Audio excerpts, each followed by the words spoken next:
94.4 in Nairobi, Mombasa 87.9, Malindi 97.7, Nyeri 90.9, 96.7 in Eldoret, Nakuru 96.0, Kisumu 102.5. www.spicefm.co.ke and SpiceFM KE, YouTube, Facebook, and Twitter. We need to talk about now this office. It's a constitutional office, the office of the Auditor-General of the Republic of Kenya. What is the job of this office, City? I would have happily answered that question if I didn't know that we have with us Dr. Ouko. No, before the marking scheme comes, Yes. let's get your understanding. Well, very simply, it's supposed to audit. Simply tell you that given that there was some money that was allocated for expenditure, did it meet the threshold for what it was purposed for? And if it didn't, what happened to it? And all they do is they tell you the state of affairs of how that money, should we say, traveled. It's auditing. That's it. So it's in that profession of auditing, Yes, that's what they do. coming to see after the fact. Yes, there are rules and regulations that are supposed to govern this entire exercise. And so it's not as though it's money given to you to do with as you see fit. No. Now, part of the things that I think that office would do is to try and ensure, well, to determine if you actually played by the rules. So, with the new constitution, the office of Auditor General was strengthened, and it was made independent of any control or influence by any arm of government.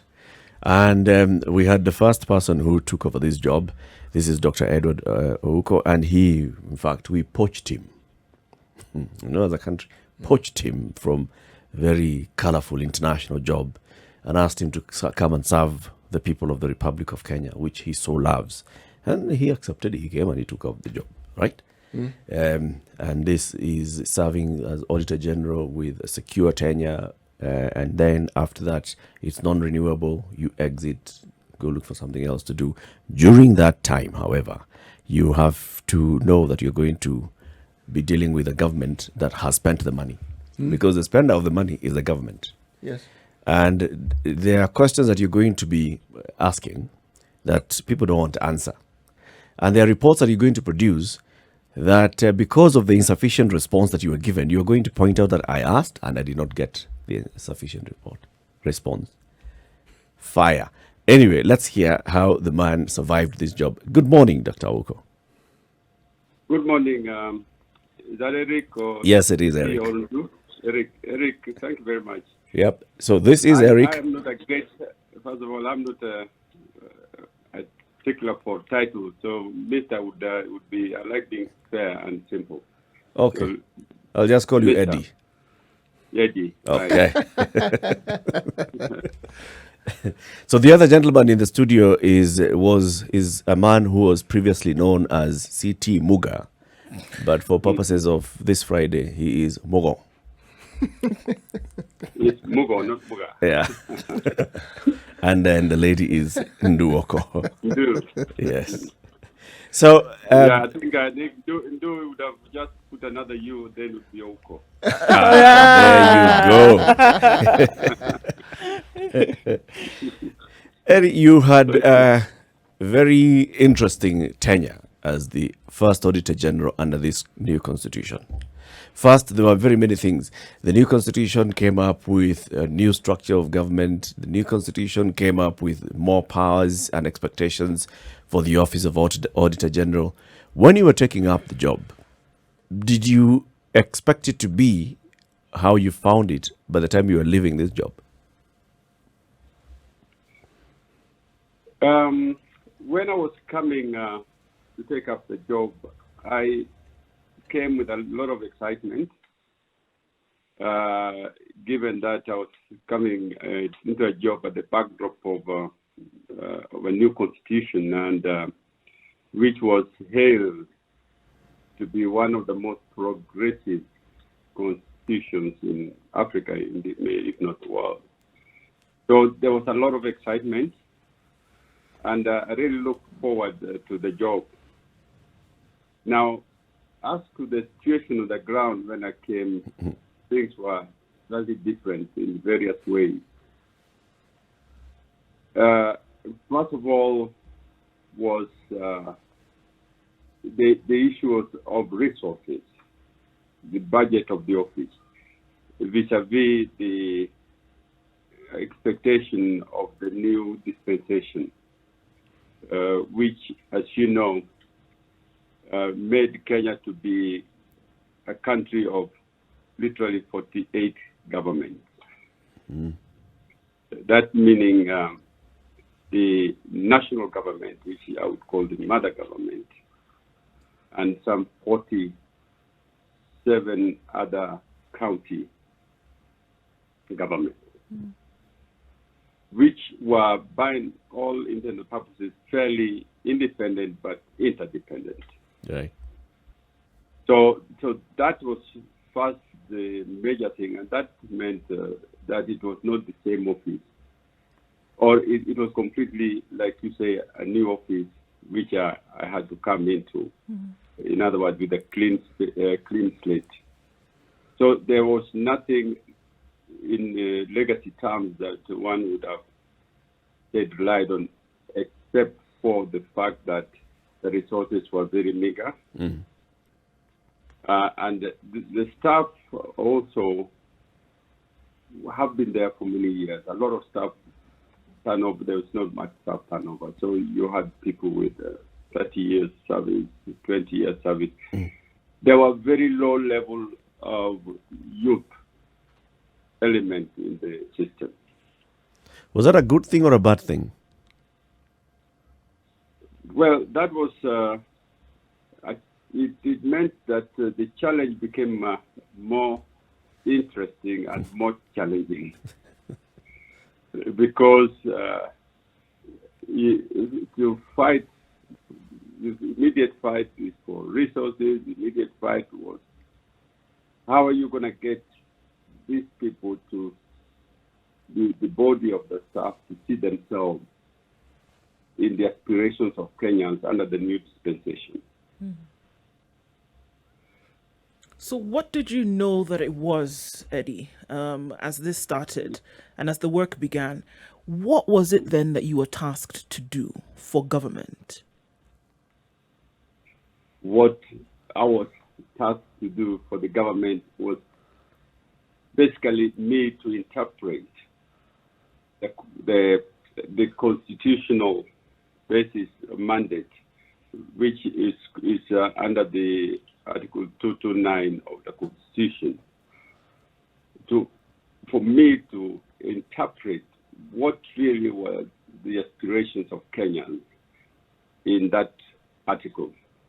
In that article, the Kenyans said, although in written terms, say you shall audit all, basically where the resources of government. And that means the mother government, all the resources therein, and the 47 other governments, which were the counties, and the resources therein.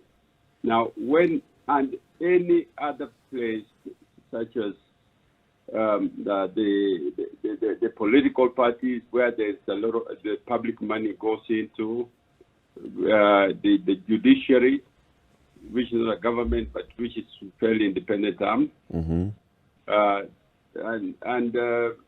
any other area where there could be substantial public resources. Basically, audit where there were public resources. But Go ahead. so as you began this, what then did you face in terms of challenges, in terms of setbacks, when you began to actually show what was spent? When you began to actually show what was spent, what came up that would see that it would present itself as a challenge in terms of government spend? I think the challenge was in the scope of the work or the scope of the mandate, which was quite different from what has been there. As you know, in the past, Kenya was governed in a unitary system. In other words, there's only one government. And in the new dispensation, Kenyans broke away completely from that unitary system. They didn't want to be controlled from source up there, right down up to the top. And that's where we came into the government with that 47 counties. And that meant that the resources had to be used in a manner that it delivers to Wanjiku. Because what then became now important is not the spending, how the money was decided to be spent up, but whether these resources were delivering the services which Wanjiku anticipated in the Constitution. And were they? Now, that's the point. The point is this, is the challenge came in because the resources were now being devolved. Because for delivery, you must send the resources to where the services has to be delivered. So that meant that the auditor was going to be, the type of auditor Wanjiku required was quite different from the one which was there before, which was perhaps concentrating very much on government expenditure control at one point. But now this auditor had to be content with resources which are devolved and are meant to be followed and audited up to where it's supposed to have changed the lives of the citizens. Now, when you took over that office and understood the enormity of the task before you, did you have the requisite resources that would guarantee that your duties would be carried out as you ought to? Let me tell you, when I took over, let me put in figure terms, because Kenya was talking about billions then, billions of the budget. The budget were in billions. And the billions which you're talking about is the Kenya bill were maybe just hitting what we call a trillion. And the budget of the office was extremely meager. In terms of what I found is the office budget was just slightly under $1 billion. And that was about 900 and something 80. Now, when I sat down and looked at the scope and the mandate and the requirement and the way the resources were going to be devolved, that became the most immediate challenge. The resources were, of course, are never, enough. But in this case, it was just simply an office which perhaps was neglected in terms of resources. So that was a major challenge. Then the second one, as I've told you, was the need to bring the staff level to the challenge which was required in the mandate. At that stage, the staff were about, say, just under 1,900. And when you look at the expanse of the expenditure being devolved, and one is required to follow that resources up to where it hits the ground, that is at the county level. This became the second challenge, the staffing of the office. So, I mean, this was very basic. One would have hoped to have gone to an office where at least resources were adequate to the task, and the staff were, in terms of number and quality, were adequate to the aspirations of Kenya. So, are you saying that there was a need to even for you to devolve the functions of your office as well, if you were to meet the challenge? That was an obvious challenge, because you could not audit resources which have gone to Mandera right? From Nairobi. In Nairobi, without you being there. And what really it meant is it was an immediate challenge, because the people were clamoring, and as you know, as we now come 2013, the county started being operational immediately. And there were a lot of audit risks which one could foresee in the way, first of all, a big bang devolution was brought about, and the challenges of audit it came with. Yeah. In the room this and every morning is Eric Latif, CT Mugo, and Nduoko. And on the line is Edward Ouko. He's a former Auditor-General of the Republic. Eddie, before we went to the break, you were telling us about the challenges of now the devolution coming into effect, an underfunded office, under-resourced office of Auditor-General. Now, let's look at the politics of it. When you started your first audit around the country, across the country, in the 47 county governments and the national government, did you get the support, the political support that you required?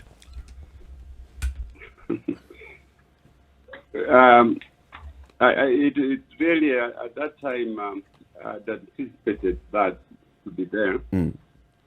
But it's only natural that people don't like to be told, or seemingly being criticized on the usage or management. And therefore, the support necessarily one should not have expected. And I was not surprised when, of course, there were resistances in various areas. Did it hamper the production of the first report, for instance? Well, the first report came with a lot of misunderstanding, a lot of denial, self-denial, and it's the misunderstanding which then also made it worse, because people then politicized what were purely professional issues. And that was very important. That is something which I was to see and live with for quite a while, especially come 2013, when we now had another new government, and which now started reliving the constitution as a government. There was a serious misunderstanding of the function of the auditor, or in other words, the oath which the auditor took to audit with responsibility, fearlessness, and with no favor. That became one which had to be fought as we now form the new government. Was it genuine misunderstanding, as in lack of understanding or awareness of what an auditor is supposed to do, or was it just political pushback? Well, there was an element of lack of understanding of the function, or the function had never been felt to be one which was threatening. But now it appears to be one which was threatening. So there was that fear, and also simply not understanding the primordial role played by the office of the Auditor-General. Let me put it this way.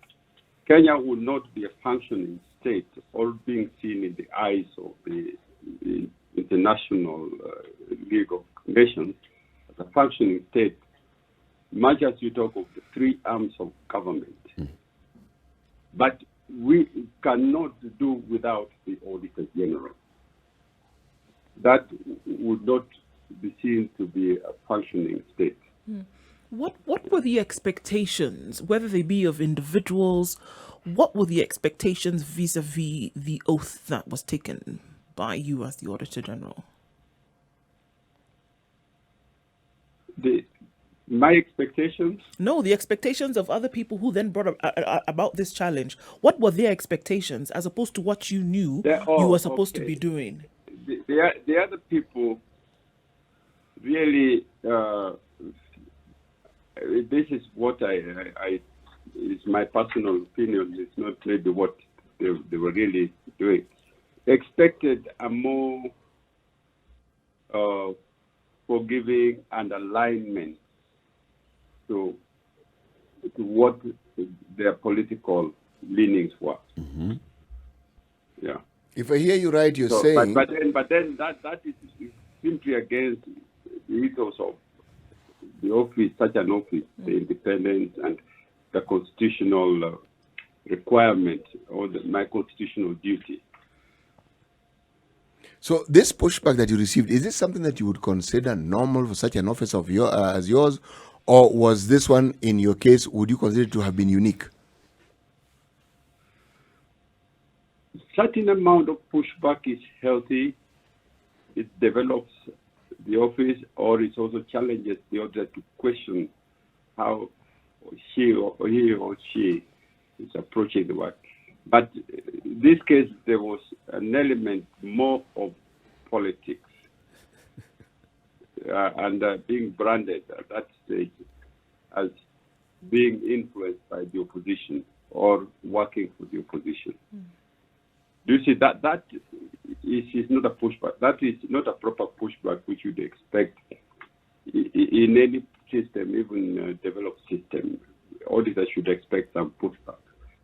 But when now you are labeled and identified as being an opposition, then, one wonders, where the country was going. Mm. Eddie, I'm curious as to what it was that would have been reported or what it was that comes out in some of these audited reports that would then invite this label as being in opposition of government. What exactly was it? Was it that there were national funds that could not be accounted for, not used as they should have been? What would it be that would invite such a label? Well, because you are auditing an elected government, a government which was elected with massive vote, and in a way at that time, those were in Kenya, people were talking of tyranny of numbers. And therefore, it's a government which came with full authority and all that. And what it is they were now ready to spend, seemingly for to meet their political whatever manifesto. Whatever. And here you are somebody who's telling you up that you could not account for so much money, could not account for this, misuse of this and so forth. Those were not news which in that environment was welcomed. Let's take an example. Eurobond. There was serious pushback and labeling of Edward Ouko as an agent of the opposition. Just take us through that for those who may have missed it. I don't know how Eurobond became being labeled position. But I think it was what at that time, at the heat of the moment, what the government anticipated, expected, that they've raised the Eurobond today, and in the next day, the auditor comes to tell the Kenyans that the Eurobond is here. The Eurobond has been well used. Mm. Now, do you see an impossibility there? Yeah. There is no way the Eurobond is raised today, and then in a week, in the heat of the moment, they say we want the auditor has to, even if I were to audit at that time, what I would only audit is to answer that the Eurobond came in. Mm-hmm. Now, if I were to answer the Eurobond in totality, this is a matter of a year and a half. Because it had to see it came in and then it is spent, how it was spent. Yeah. Because that's the most important thing. Yeah. It's not the fact that it came in. Are we together? Yeah. Yes. Yeah, and that the fact that I did not pronounce myself in the way they wanted, at the time they wanted, that brought all the politics. But frankly, as the professional that I am, I was still going to pronounce myself the next day that the Eurobond has been well used. Give a clean bill of health, so to speak. Yeah, at that time. The whole idea was, what was the auditor saying? But there's no way the auditor, a professional auditor, can pronounce itself on such a big amount of money. Going with the Within same 2 months, 3 months, without knowing where, following then the trail. Eurobond was ready to actually go into certain development or other certain expenditure.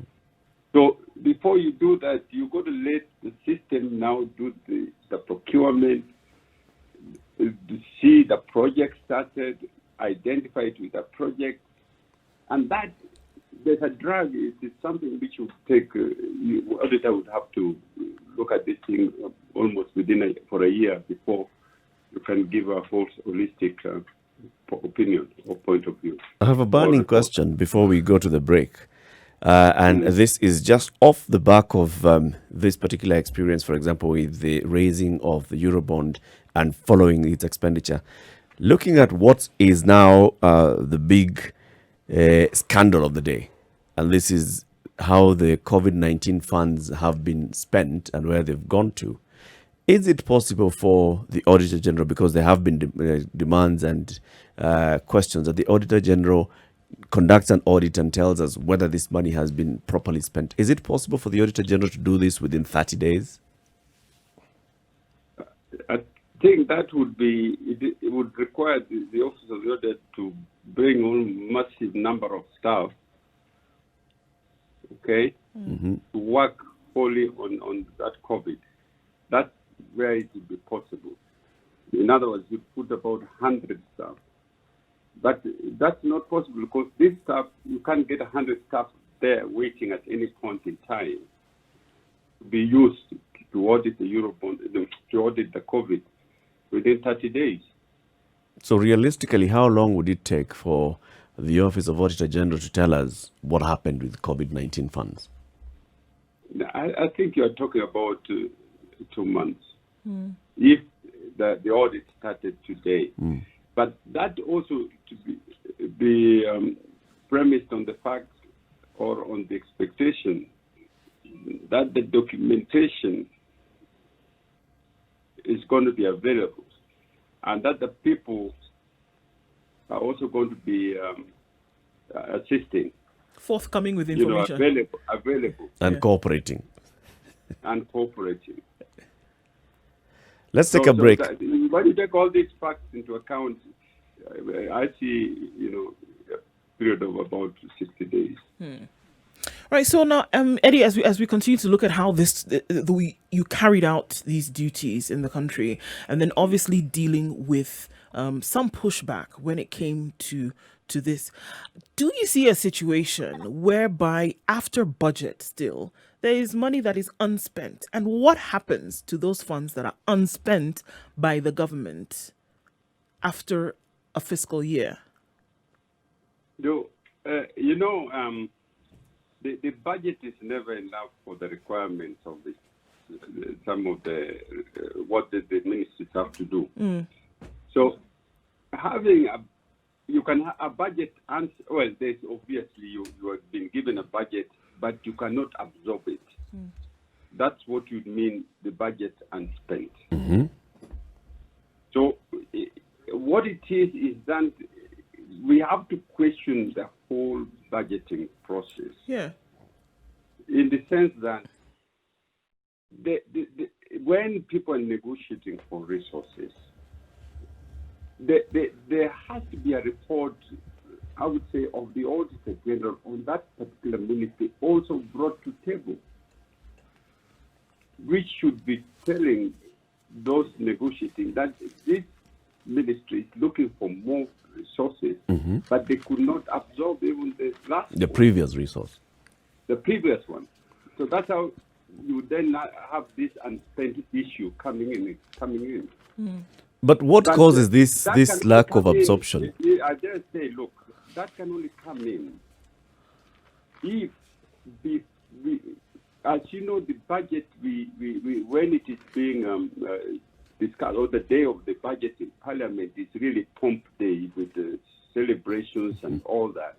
Everybody is very excited, is looking for what they are going to get, what the secretary or the CS treasury is going to give them and all that.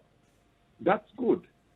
But perhaps we must now look at this thing in the proper context. There should be, before even we get to that, the Auditor-General, maybe by March, should have come to that same podium, the Parliament, and told the Parliament line by line what the audit issues were and what they said.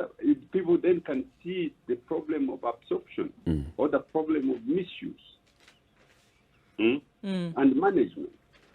So those should be very clear before even we go into the budgeting cycle or negotiation for resources. So that handles in a way what there is never a budget unspent. Is the budget not absorbed? This not absorbed. Why is it not absorbed? Yeah. Yet you have your program the year before when you're looking for that budget, and you are fighting in tooth and nail to have that money. Why don't they absorb it? From your experience, from auditing them, what is it that makes a department not be able to absorb that money?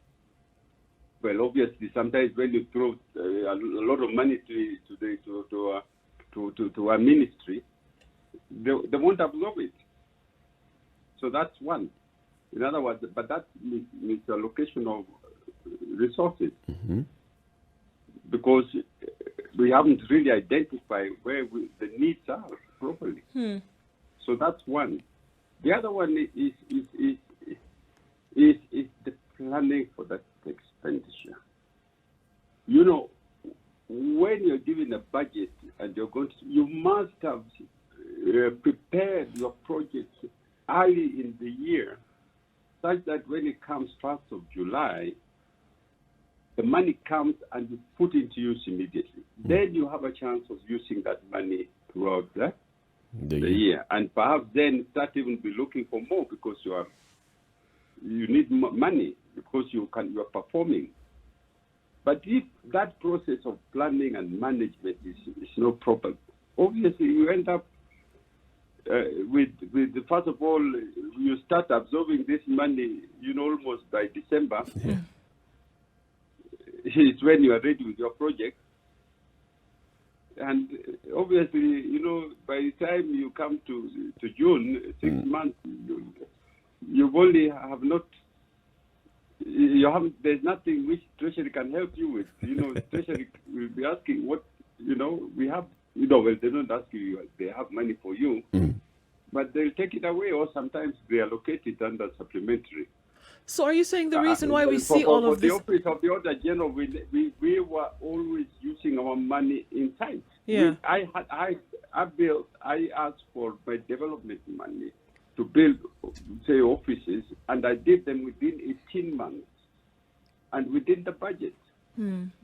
Ouko, are we saying that this money that comes from the exchequer always arrives on time?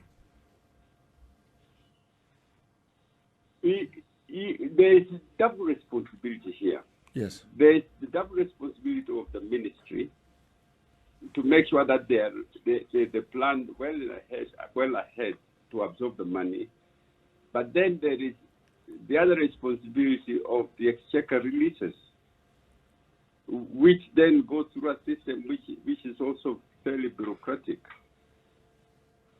So are you saying that a lot of the problems that we see with absorption, with unspent budget, is because of poor planning across ministries, across the country? I dare say there is a good element of that. Speaking to some of the officers, though, in the departments, they tell you that because you are not guaranteed, if I ask for 100 million shillings, I am going to be given 100 million shillings. I may actually just get like 30% of that. They are also caught in that uncertainty. So even when they are making their own plans, they make plans, maybe their plans are for 100 million shillings, and they end up getting 30 million shillings. So there's a whole issue of now trying to see, so the money that has come vis-a-vis the plans that we had, how do we then reallocate some of these resources? So they are then caught up in that, should I call, whirlwind?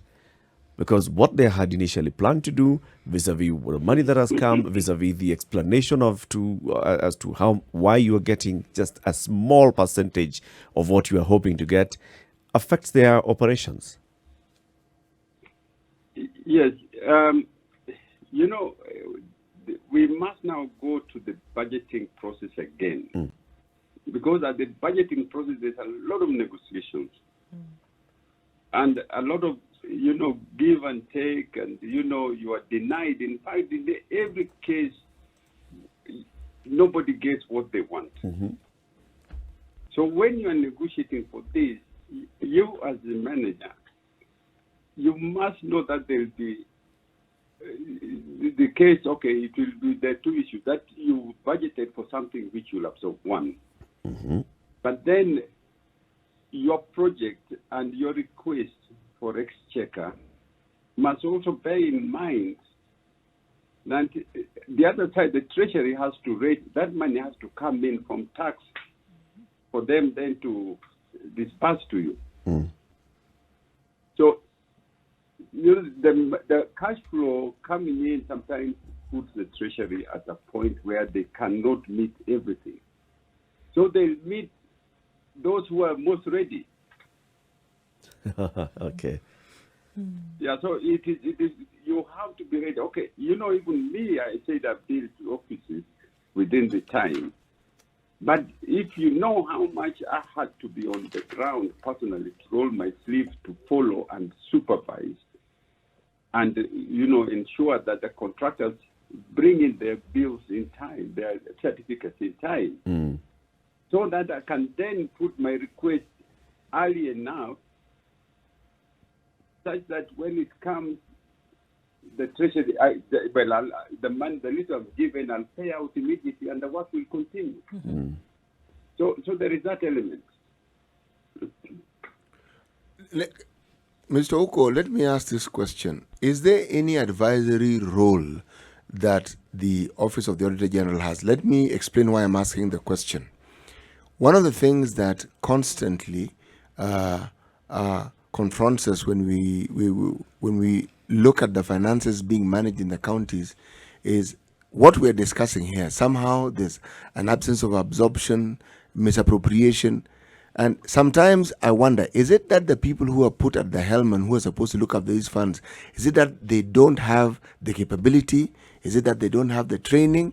And now, since the Auditor General's job is to ensure that certain procedures are followed, that the monies are utilized as they ought to, beyond just auditing, does auditing also involve helping them understand what their roles ought to be? You're quite right.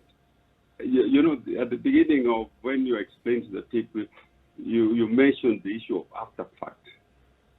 The auditing is now changing, it's moving, especially now as we talk of the impact. What did the money do on the ground? We need the auditor now. The after fact is, if at all the systems were working properly, the people were managing well, and you had leveraging on IT, controls are there. The issue of the amount recording and all that would be out of the issue. It would not be the day-to-day concern of the auditor, because that would have been now, and that's the ensuing situation in more developed countries. So the auditor now looks onto more issues of performance, the effectiveness, the economy, and whether this money has delivered to the people or the impact. So that means that the reports are now more recommending forward,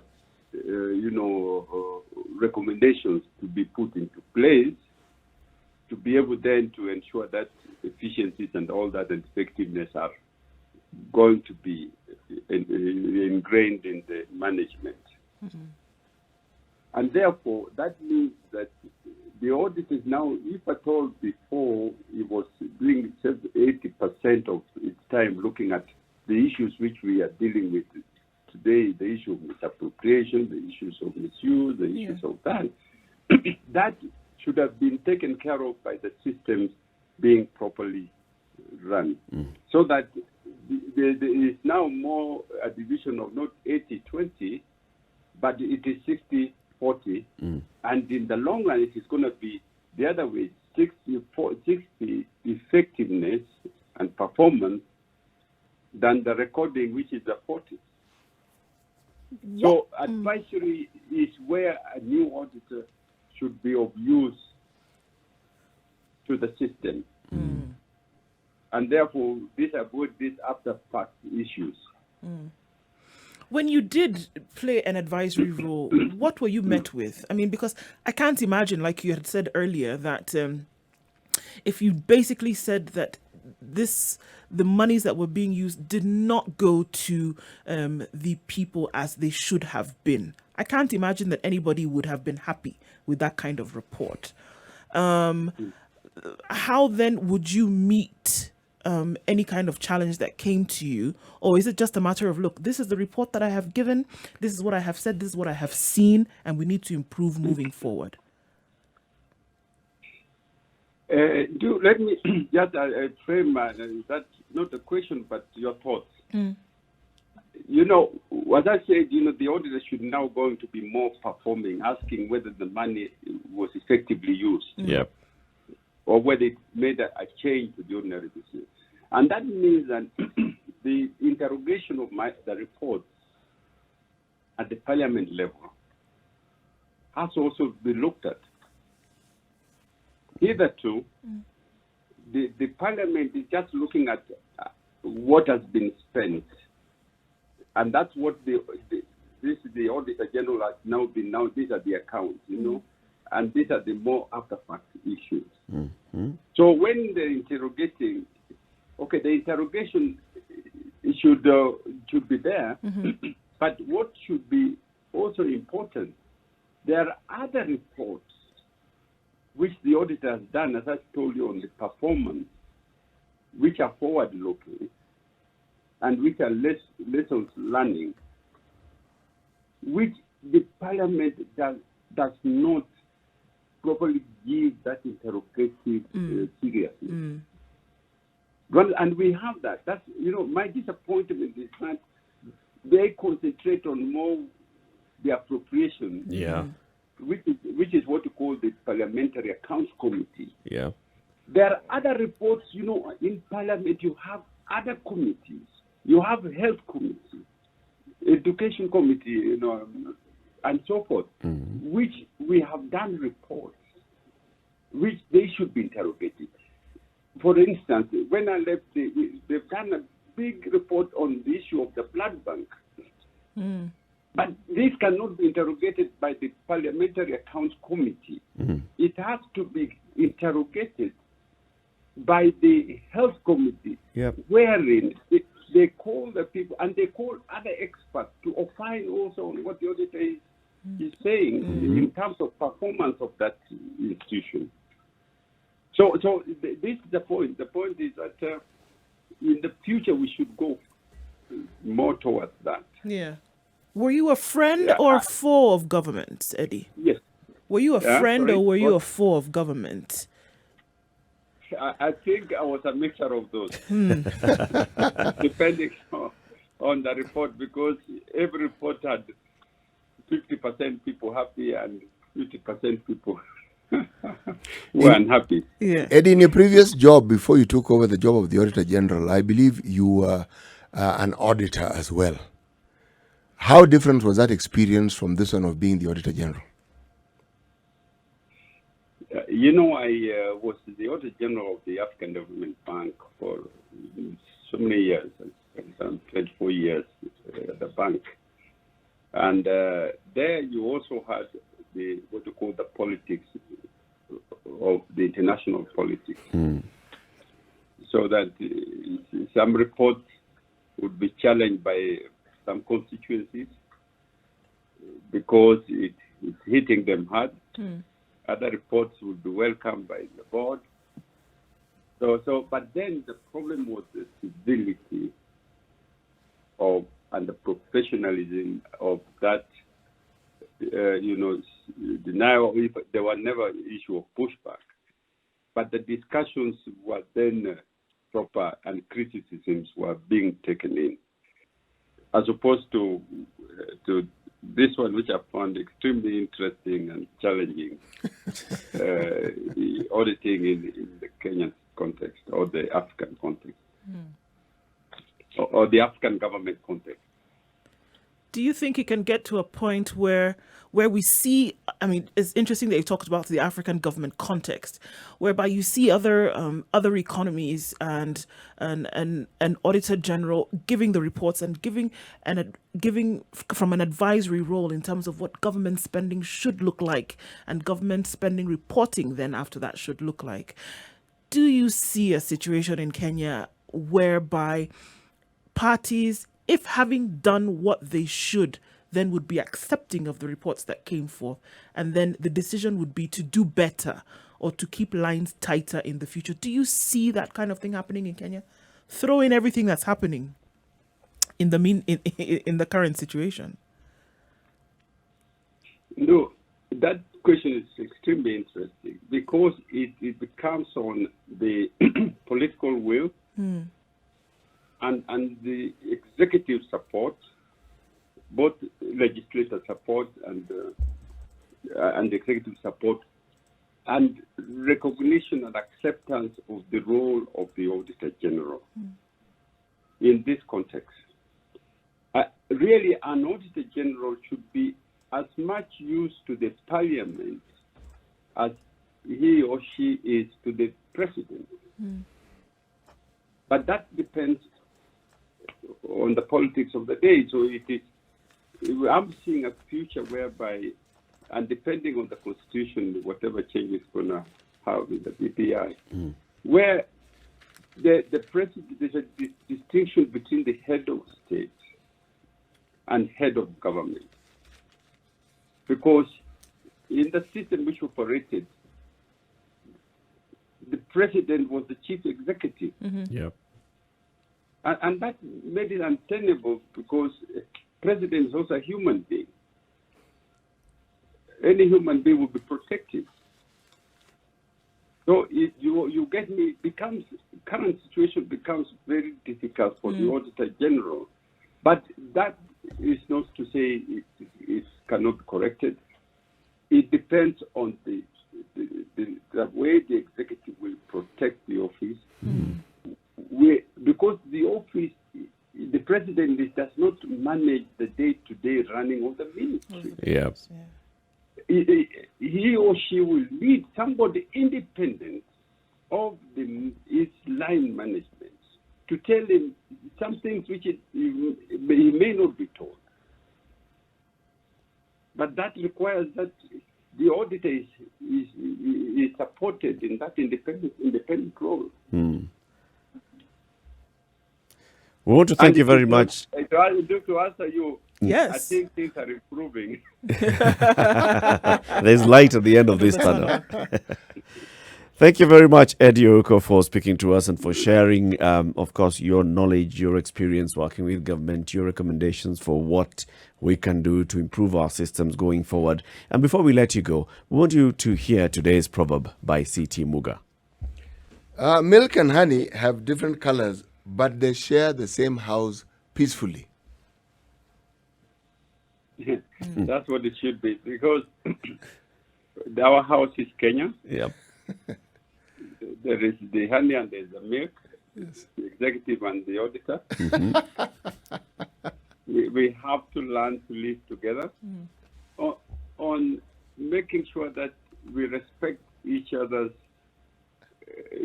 constitutional mandate, and that we are all answering to the bigger house, which is the Kenyan citizenry. Asante sana. Very well said. Have a good day. And thank you very much. I think it's been a very interesting discussion, and you guys are much knowledgeable than I. Oh, than you thought. Well, thank you, Eddie. Asante sana and have a great day. Thank you, Titi, and thank you, Eric. It was a lovely morning, a lovely discussion. Asante Thank sana. you. Thank you.